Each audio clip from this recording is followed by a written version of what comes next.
আসসালামু আলাইকুম। পরশমনিস kitchen and bakes YouTube চ্যানেলে আপনাদের সবাইকে স্বাগতম। আজকে আমি নিচ্ছি ভেজ টাকুস।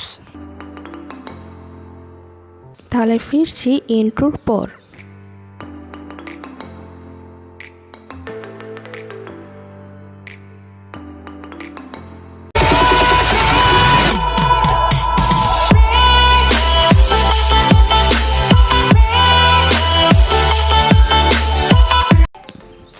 তো প্রথমে আমি চুলায় ফ্রাই প্যান বসিয়ে এর মধ্যে একটুখানি সয়াবিন তেল দিয়ে দিচ্ছি এবং দিয়ে দিচ্ছি আধা কাপ পরিমাণ পেঁয়াজ কুচি আর স্বাদ মতো কাঁচামরিচ কুচি।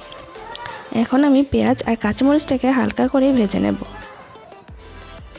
হালকা করে ভাজা হয়ে গেলে দিয়ে দেবো কিউব করে কেটে রাখা আলু, ছোট ছোট করে কেটে রাখা ফুলকপি আর কিউব করে কেটে রাখা গাজর কুচি। এখন এই সবজিগুলোকে আমি একটু সময় নিয়ে ভেজে নেব।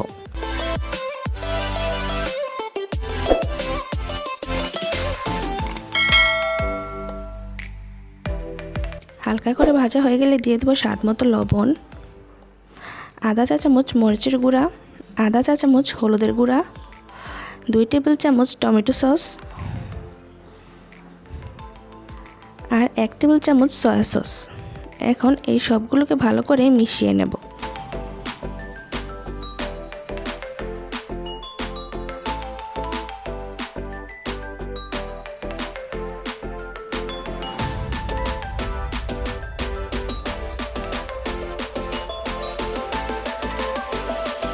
ভালো করে মেশানো হয়ে গেলে এখন আমি উপর দিয়ে ধনেপাতা কুচি দিয়েই নামিয়ে নেব।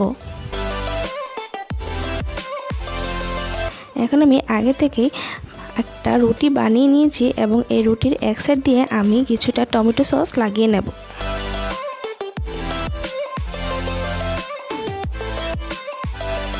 টমেটো সসটা ভালো করে লাগানো হয়ে গেলে এখন আমি যেই সবজির পুরটা বানিয়ে নিয়েছি ওই পুরটা আমি এই রুটির এক সাইড দিয়ে দেব। দেওয়া হয়ে গেলে উপর থেকে আমি ডিম গ্রেট করে নেব।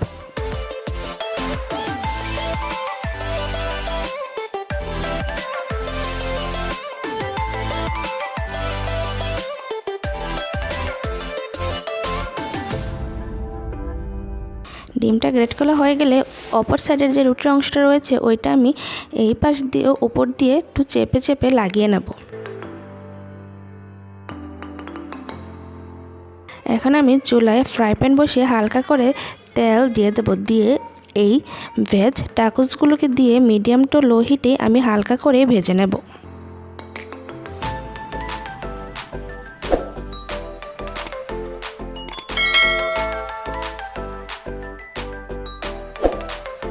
দুই পাশ উল্টিয়ে পাল্টিয়ে আমি এই ভেজ টাকুসগুলোকে হালকা করে ভেজে নেব। ভালো করে ভাজা হয়ে গেলে নামিয়েই গরম গরম পরিবেশন করুন ভেজ টাকুস। তো আমার এই ভিডিওটা ভালো লাগলে প্লিজ লাইক, কমেন্ট এবং শেয়ার করতে ভুলবেন না এবং আমার পরবর্তী ভিডিও আপলোড হওয়ার সাথে সাথে পাওয়ার জন্য চ্যানেলটাকে সাবস্ক্রাইব করে বেল আইকন অন করে পাশেই থাকবেন।